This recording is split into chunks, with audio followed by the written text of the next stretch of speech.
tranquil land of lakes and mountains, Kashmir is now caught up in a violent struggle for independence. Most of Kashmir's 7 million people are Muslim, and since 1947, India has claimed this state as her own.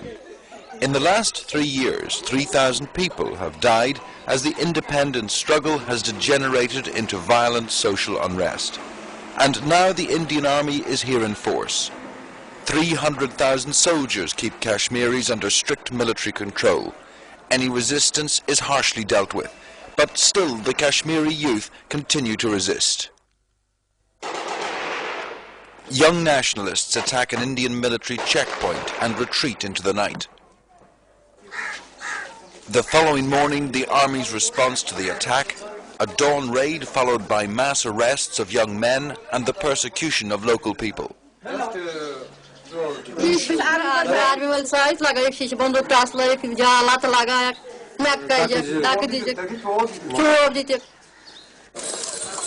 in the town of Handwara, a soldier was shot dead. The Army's response, 300 shops and residents burnt to the ground. Such action is now almost normal, but more recent incidents have raised widespread concern about the Indian Army's continuing role in Kashmir. The Army agreed that they did enter the village of Pushpura on the night of the 23rd of February. They say they questioned people and found some arms. But these people have given human rights investigators a more harrowing account of what took place. They say the men of the village were taken from their homes and tortured, and that at least 53 women left alone with their children were gang raped.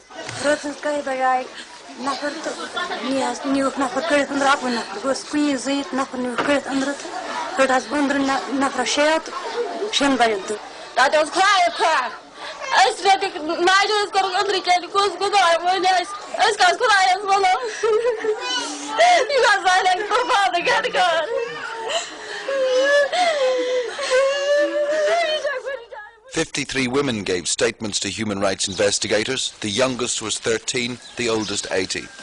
This woman was pregnant at the time of the incident. She says that 3 days after she was raped and beaten, her child was born with a broken arm.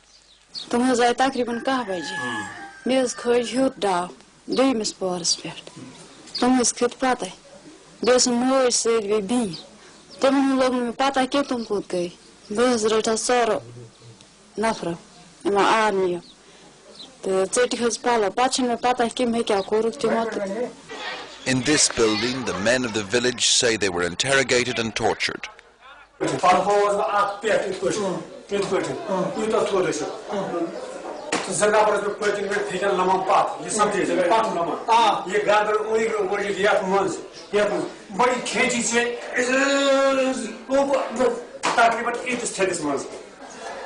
These scars are allegedly caused by electric wires.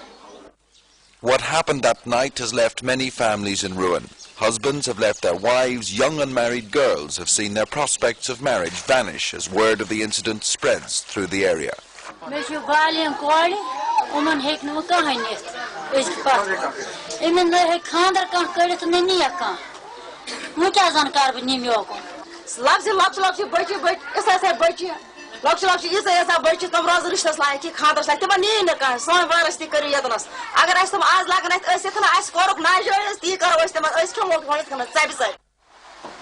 While the women try to come to terms with their terrible ordeal, their menfolk remain traumatized by the experience.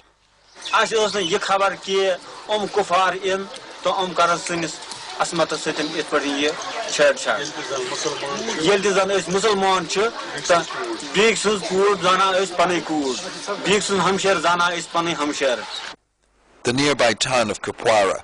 2 weeks after the incident, the magistrate, an Indian government official, wrote a report in which he said that the soldiers behaved like beasts. Mr. Yessen is used to dealing with complaints about the army. Here, another complaint about army harassment and arrest.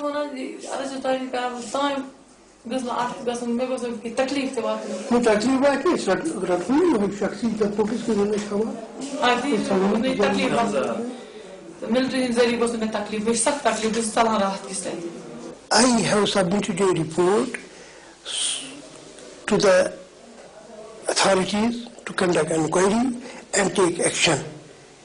It will be good in the larger interests of the country if they stop anything if committed illegally.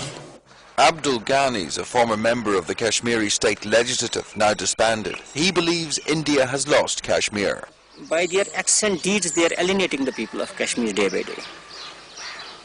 They are actually alienating the hearts of the people. I would just pinpoint in one word that they are losing the soul of Kashmiri people day by day, and by this act actually the whole Kashmir has been shaken, people of Kashmir.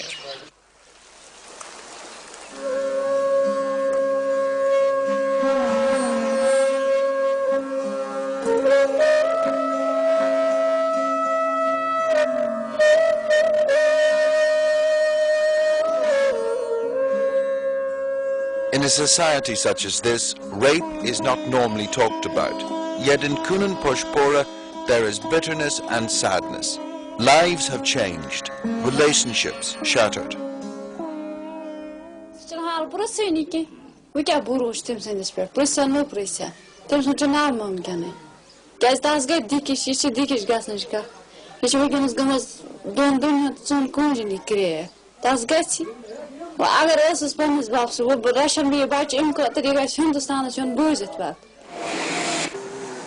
A massive military presence still binds Kashmir to India, but the strain is beginning to show.